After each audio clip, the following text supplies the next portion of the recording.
Hello guys, welcome back to my car review. இன்றைக்கி நான் படம் பார்த்துட்டு வந்துட்டேன், கங்குவா.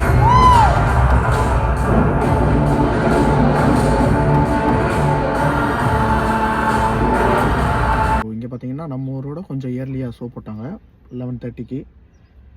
நம்ம ஊர் டைம் பார்த்தீங்கன்னா கிட்டத்தட்ட 4:30 அந்த மாதிரி இருக்கும். ஸோ படம் பார்த்தீங்கன்னா எல்லாருக்கும் தெரியும், சூர்யா நடித்த படம். எக்ஸ்பெக்டேஷன் நிறையாவே இருக்குது படத்துக்கு.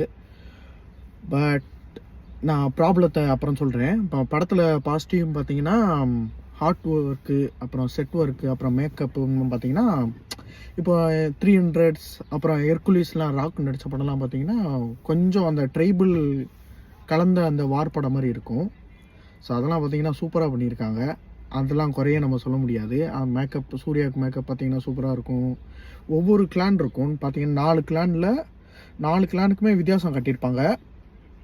அவங்களோட மேக்கப்பும் பார்த்தீங்கன்னா ஒரே மாதிரி இல்லாமல் கொஞ்சம் வித்தியாசம் கட்டியிருப்பாங்க மேக்கப்லேயும். கதைன்னு பார்த்தீங்கன்னா ஃபர்ஸ்ட் ஹாஃப் பார்த்தீங்கன்னா ஓரளவு ஒரு ஆவரேஜாக போகும். செகண்ட் ஹாஃபில் தான் முக்கியமான கதையே வரும். ஸோ செகண்ட் ஹாஃப்லேருந்து பார்த்தீங்கன்னா கொஞ்சம் கதை வந்து இன்டெப்த்தாக போக ஆரம்பிக்கும். அந்த கிளான்ஸ்குள்ளே நடக்கிற சண்டை, அப்புறம் பாபி டிஎலுக்கும் எப்படியும் சூர்யாவுக்கும் ஒரு சண்டை வருது. அதுதான் பார்த்தீங்கன்னா இன்னும் கொஞ்சம் பாபி டிஎல் எனக்கு பார்த்தீங்கன்னா கொஞ்சம் யூஸ் பண்ணியிருக்கலாம்னு தோணுச்சு. பெருசாக ஏதோ சும்மா ஒரு கெஸ்ட் ரோல் பண்ண மாதிரி தான் இருக்குது பாபி டியோல். ஏன்னா அனிமல் படத்தெல்லாம் பார்த்தீங்கன்னா ஃபுல் அண்ட் ஃபுல்லு ஒரு வில்லன் எப்படி பார்த்தாலே பயம் வரும். அந்த மாதிரி பார்த்தீங்கன்னா இப்போ வில்லனுக்கு ஒரு பவர் இருந்தால் தான் ஹீரோவுக்கு நம்ம கொஞ்சம் இது கொடுக்க முடியும், பவரு. ஹீரோ பார்த்தீங்கன்னா ஏதோ அவர் பெரிய ஆள் பில்டப் மட்டுமே பண்ணிகிட்ருக்காங்க ஹீரோவுக்கு. அதான் பார்த்தீங்கன்னா கொஞ்சம் நெகட்டிவில் வரும். அப்புறம் பார்த்தீங்கன்னா கதையே கொஞ்சம் ஒட்டாத மாதிரி இருக்குது. இப்போ பாகுபலியெலாம் பார்த்தீங்கன்னா அதுவும் ஃபேண்டசி கதை தான், இது வரைக்கும் நம்ம கேள்விப்படாத கதை. ஆனால் அது பார்த்தீங்கன்னா கொஞ்சம் இன்ட்ரெஸ்டாக பண்ணியிருப்பாங்க. இதில் பார்த்தீங்கன்னா இதுவும் ஃபேண்டசி தான். என்ன ப்ராப்ளம் தெரில. ஏன்னா சிவா பார்த்தீங்கன்னா இந்த மாதிரி படம் வந்தாலே கொஞ்சம் ஓவர் டூவாக போயிடுது, எல்லாமே ஓவராக போயிடுது. இப்போ டெக்னாலஜி பார்த்தீங்கன்னா அது ரொம்ப ஓவராக, டிஸ்பிளே, சவுண்டு எல்லாமே ரொம்ப கொஞ்சம் கிரவுண்ட் லெவலில் இல்லாமல். இப்போ பாகுபலியெல்லாம் நான் ஏன் பாகுபலி கம்பேர் பண்ணுறேன்னா, ஏன்னா பாகுபலியில் பார்த்தீங்கன்னா எல்லாமே கொஞ்சம் பிலீவபிளாக இருக்கும். நான் எதுக்கு பாகுபலியை கம்பேர் பண்ணுறேன்னு பார்த்தீங்கன்னா, பாகுபலி பார்த்தீங்கன்னா கொஞ்சம் கிரவுண்ட் லெவலில் இருக்கும். இப்போ ராஜானா இப்படி தான் இருப்பாங்க, அவங்களோட என்விரான்மெண்ட் எப்படி இருக்கும், கிளான் எப்படி இருக்கும், அந்த மாதிரி இருக்கும். இதில் பார்த்தீங்கன்னா எல்லாமே ஓவர் டூவாக இருக்குது. அதனால பார்த்தீங்கன்னா நம்மளால் அதோட கனெக்ட் பண்ணிக்க முடியலை. ஒரு சின்ன பையன் வருவான் கதையில், அவனை வச்சு தான் ஒரு மெயின் ஸ்டோரியே.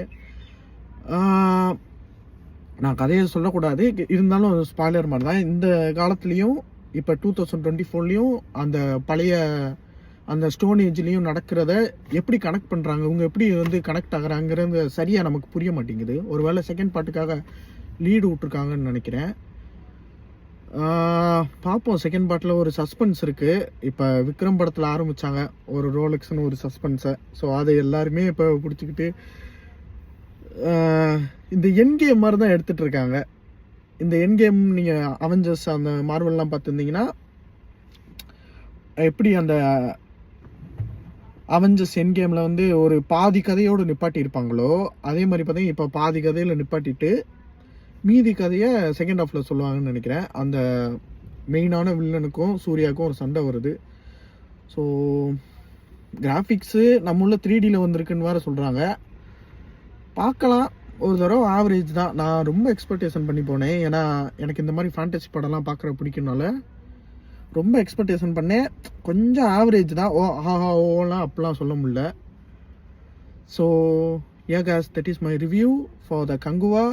ஸோ நீங்கள் உங்களுக்கு இந்த மாதிரி ஃபேண்டசி படம்லாம் பார்க்குறது பிடிக்கும்னா நீங்கள் ஒரு தடவை ட்ரை பண்ணலாம். 3Dயில் வருது. So that's all for the review guys. இந்த பிடிச்சிருந்துச்சுன்னா லைக் பண்ணுங்கள், ஷேர் பண்ணுங்கள், மறக்காமல் சப்ஸ்கிரைப் பண்ணிடுங்க. See you.